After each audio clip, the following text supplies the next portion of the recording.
How do phobias like fear of public speaking, heights, or spiders get programmed in the mind, and how can you undo them?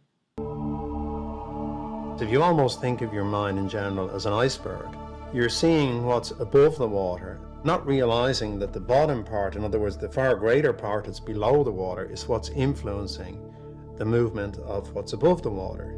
If you can imagine, the conscious mind is just your conscious, you look around and you recognize certain things in the world, in your life, and you're looking, if you wish, just through your eyes. However, the conscious mind is completely dependent upon the unconscious mind.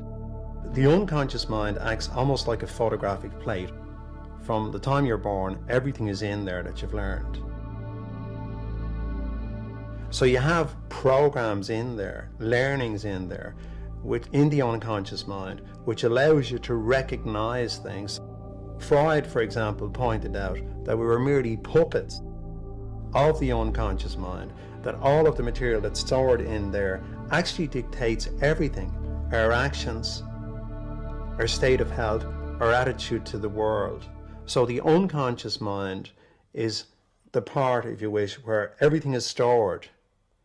Now, the material in there can be right or wrong, as simple as that. It's not necessarily dependent on logic, although we like to think that we're logical.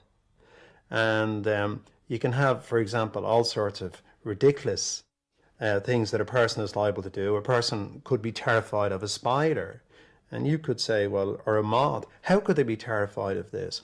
The reason is that maybe as a child they're lying in the pram and a moth maybe comes onto their face and they start screaming, and the more the child screams, it alarms itself, and the unconscious mind literally photographs this, so that now this self-contained adult almost, they can find themselves in a position that if they see a moth, this program that's stored into the unconscious mind jumps up, and that's what a phobia is. And they could even become hysterical or terrified of something as simple as a spider. And obviously, if you just brushed off either one, you could kill them.